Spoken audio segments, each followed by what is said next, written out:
Pendidikan karakter merupakan sebuah proses panjang, yaitu proses pembelajaran untuk menanamkan nilai-nilai luhur, budi pekerti, akhlak mulia yang berakar pada ajaran agama, adat istiadat, dan nilai-nilai keindonesiaan dalam rangka mengembangkan kepribadian peserta didik, supaya menjadi manusia yang bermartabat, menjadi warga bangsa yang berkarakter sesuai dengan nilai-nilai luhur bangsa dan agama.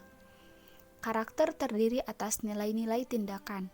Karakter dipahami mempunyai 3 komponen, saling berhubungan yaitu pengetahuan moral, perasaan moral, dan perilaku moral. Nilai itu pada hakikatnya adalah sifat atau kualitas yang melekat pada suatu objek, bukan objek itu sendiri.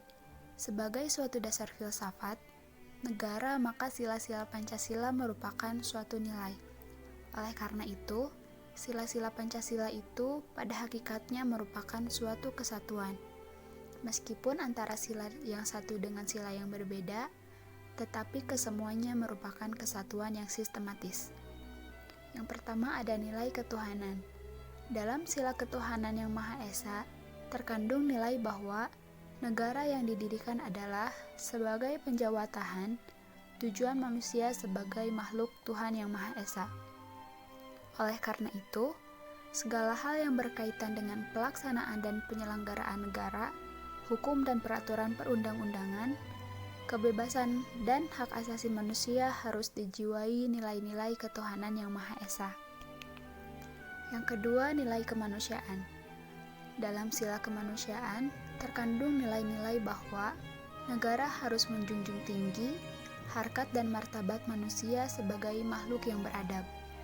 Oleh karena itu, dalam kehidupan kenegaraan, terutama peraturan perundang-undangan, negara harus mewujudkan tercapainya tujuan ketinggian harkat dan martabat manusia. Terutama, hak asasi manusia harus dijamin dalam peraturan perundang-undangan.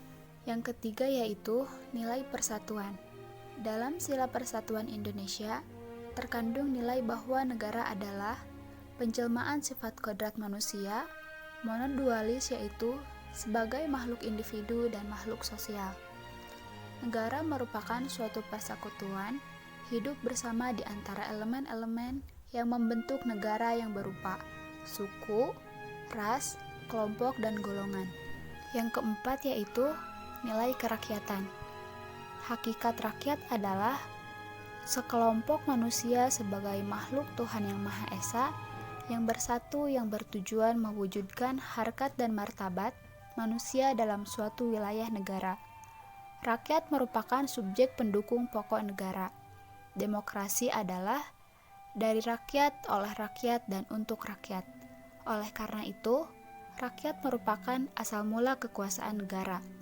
Dalam sila kerakyatan, terkandung nilai demokrasi yang secara mutlak harus dilaksanakan dalam hidup negara. Yang kelima yaitu nilai keadilan. Bangsa yang mengedepankan keadilan dan kesejahteraan, yaitu bangsa yang memiliki komitmen dan sikap untuk mewujudkan keadilan dan kesejahteraan. Itu merupakan karakteristik pribadi bangsa Indonesia. Karakter berkeadilan sosial, seseorang tercermin dalam perbuatan yang mencerminkan sikap dan suasana kekeluargaan dan kegotong royongan. Sebagai suatu sistem Pancasila, bagi bangsa Indonesia memiliki keunikan atau kekhasan, karena nilai-nilai Pancasila mempunyai kedudukan atau status yang tetap dan berangkai.